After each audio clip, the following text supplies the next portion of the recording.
The massive 8.8 magnitude earthquake which struck off Russia's far eastern coast has now triggered tsunami warnings across multiple countries. The powerful quake hit near Russia's Kamchatka Peninsula around 11:25 a.m. local time, one of the strongest earthquakes ever recorded in the region. In its wake, widespread alerts have now been issued across the Pacific. More than 2 million people have now been ordered to evacuate from Russia and Japan to parts of the U.S. West Coast. In Russia, Severokursk, dramatic videos show waves surging into coastal areas, flooding ports, damaging power grids, and sweeping vessels from their moorings. 4-meter high waves were reported in some areas as well. In Japan, meanwhile, nearly 1.9 million residents have been asked to evacuate to higher ground. While initial waves were relatively small, authorities warned that they could rise up to 3 meters.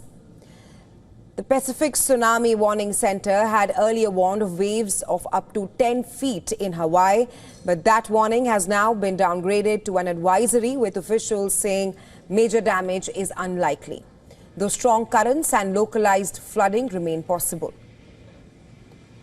Everyone's heading down to the marina. They've evacuated, HPD evacuated Alamana Beach Park. So there's the beach as it stands right now. Parking lot is completely empty. A time-lapse graphic showed the movement of tankers out of Honolulu Harbor in Hawaii following a tsunami warning. Scientists stress that the situation remains dynamic and site-specific. The energy released from the earthquake is radiating out across the ocean, and different coastlines could experience very different impacts. Tsunami waves have already begun reaching North America, striking parts of the west coast just after midnight local time. Areas including Washington's port of Tacoma and Alaska's Nome are expected to be hit shortly as well.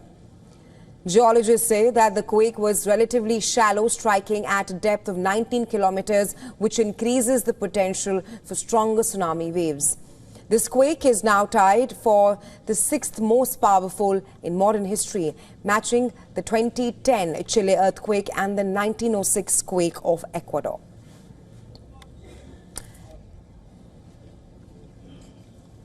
And well, for more on this, we're now being joined by Professor James D.J. Brown. He's joining us live from Tokyo in Japan. He's a professor of political science at the Temple University, Japan. Welcome to WION, Professor Brown. First up, you're joining us live from Tokyo. What is the on-ground situation like right now in Japan after tsunami waves hit? Well, the feeling at the moment now is a sense of relief, actually. People have spent much of the day being very worried that this was going to result in huge tsunamis. There were great worries that this could be a repeat of the enormous disaster of March 2011. Now, of course, we don't want to speak too soon. There's the danger that, you can have the large waves coming somewhat later, but at least now there's the feeling, especially with some of the advisories being downgraded, that perhaps Japan has had a lucky miss on this occasion. Professor Brown, you speak of how there's relief in Japan right now, but given Japan's extensive tsunami preparedness systems, how effective are they during such events, or perhaps how prepared is Japan for any kind of mayhem in the future? I would say that it must be one of the best prepared countries in the world, because in Japan, it's not a question of if, an earthquake and tsunami will happen, but rather when. So it's a very well organized system. In all areas, you have these speakers, and in the case of an earthquake or tsunami risk, immediately they go into action, providing information to the public. There are also designated evacuation centers. Added to that, you regularly have signs around urban areas indicating how high you are above sea level.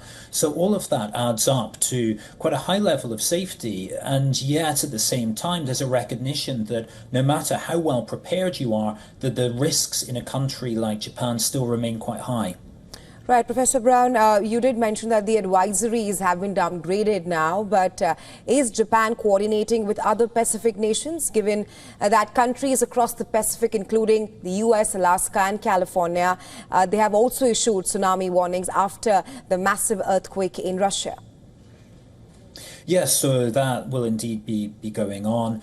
This is an area where politics is put aside, and even though, of course, there are all of these difficulties in the relationship with Russia at the moment, that's not an issue now. So Japan will be cooperating with scientists, experts in Russia, and of course in the United States and elsewhere to share the latest information on this situation.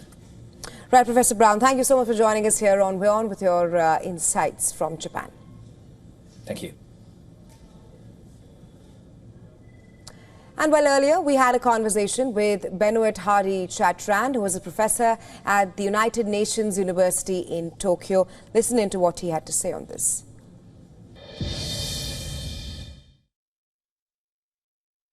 Well, certainly when the earthquake hit this morning, it was immediately the authorities here in Japan, where I am located, were very sensitive. They wanted to make sure that everyone knew about the dangers because this was one of the largest earthquakes ever recorded, after all. 8.8 is a very high magnitude earthquake. So therefore, there were warnings of an impending possible tsunamis, and a large portion of the eastern coast of Japan was under evacuation orders because of the risks of large waves hitting the coastal towns. And of course, in Japan, only 14 years ago, we had the very large Fukushima disaster caused by an earthquake. So obviously, Japanese people are quite concerned about the possibility of an earthquake. But thankfully, so far, the waves have been quite small. The warning has not been completely lifted, but the waves have been quite limited so far, with no recorded damage and injuries in Japan, as opposed to eastern Russia, where there was some damage and injuries as well.